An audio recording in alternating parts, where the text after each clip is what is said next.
As I've told you all in the past, one of my hobbies, I guess is what you would call it, is that I listen to homilies, YouTube, wherever, podcasts, and there's a lot out there. Some of them are really good, some of them maybe not so good, but some of them are long, some of them are short. But I just enjoy sitting down listening to different perspectives, right?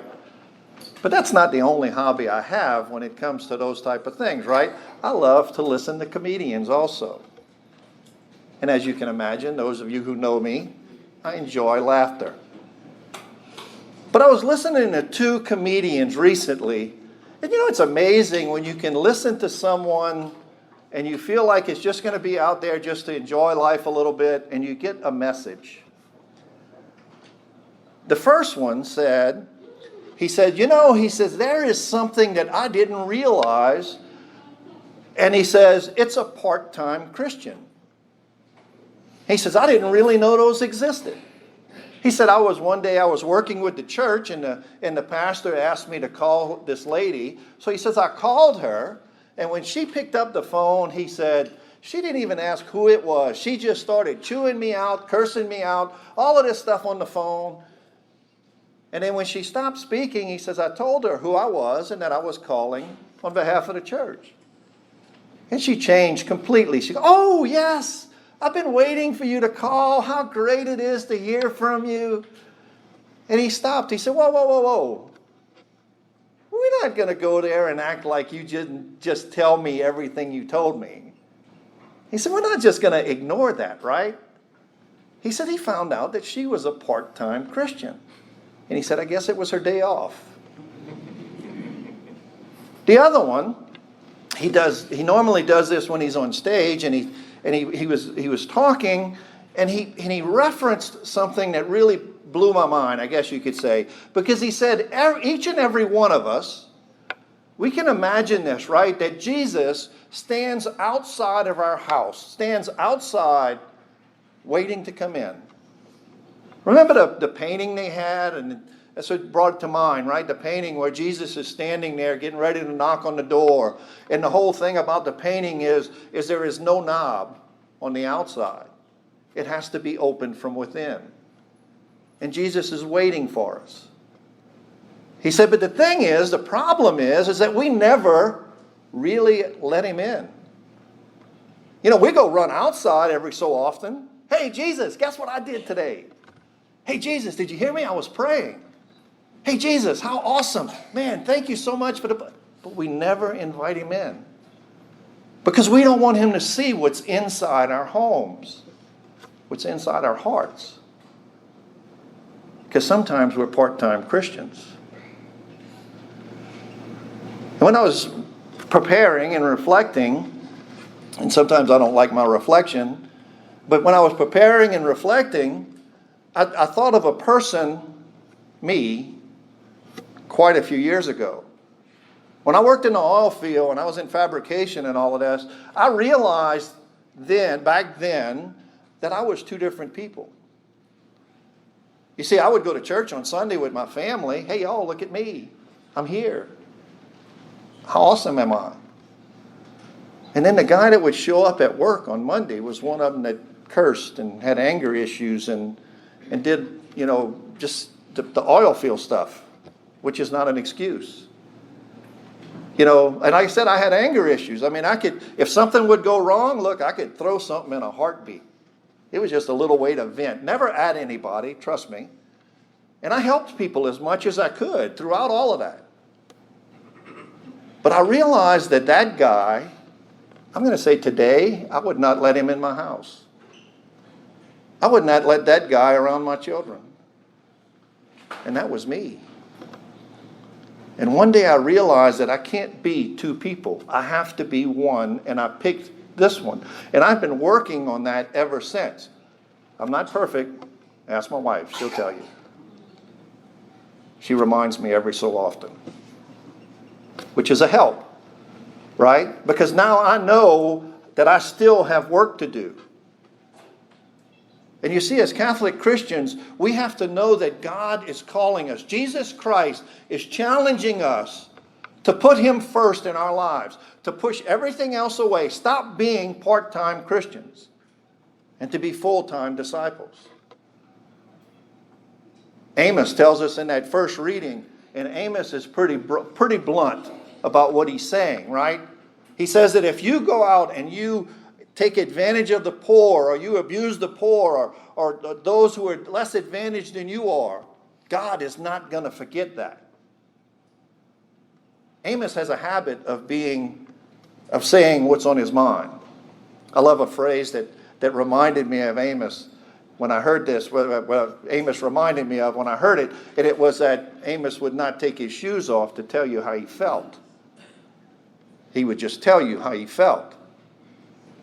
And he's challenging us to look inside and see what's inside ourselves.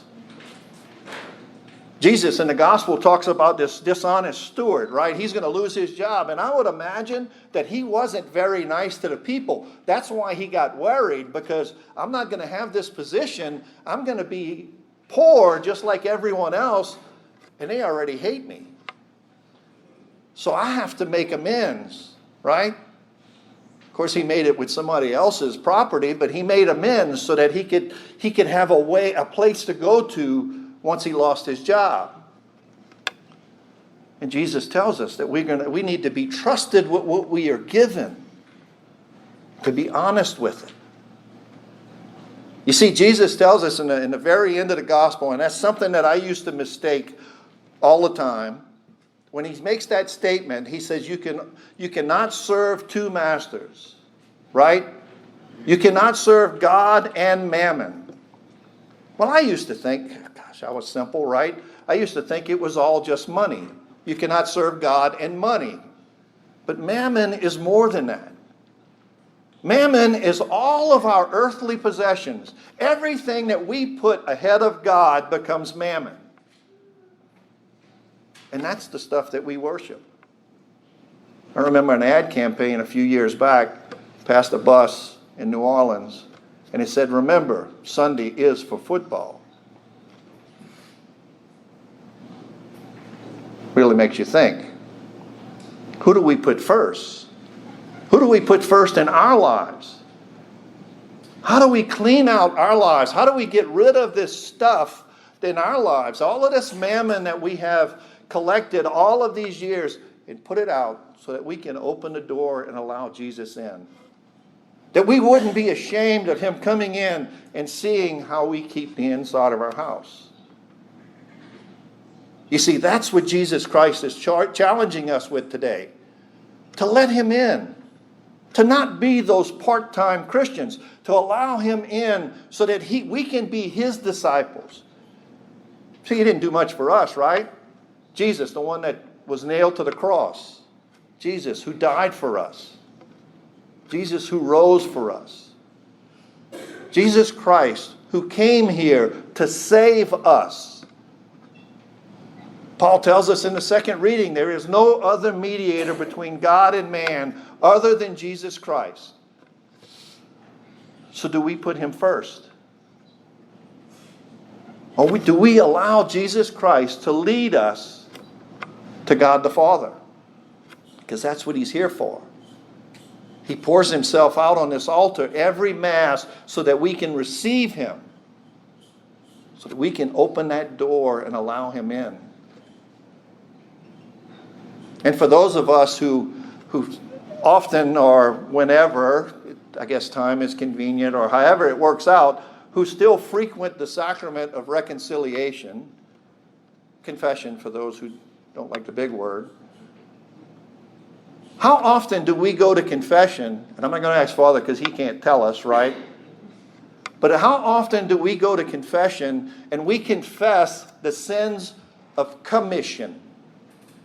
All of those sins that we've committed in our life, that's what we discern. And what did I do since the last time I went to confession? And what did I do? Okay, let's see, I did this and I did that. Well, I'm going to go tell him about this. But you see, we still never clean out the whole house. You see, we still never clean out our hearts because we're eliminating the sins of omission. You see, we're called to help our brothers and sisters. We are called to be witnesses of who Jesus Christ is in our life. And how often do we fail to do that?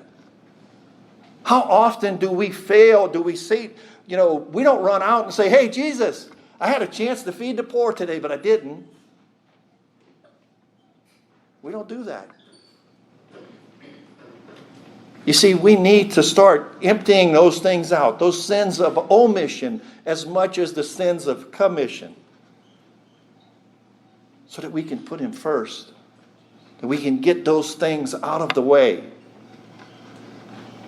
A few years ago, I was working, and I work with a lot of people of different faiths, and one of the nurses who had left the Catholic Church said, well, she says, I still have some of that Catholic guilt.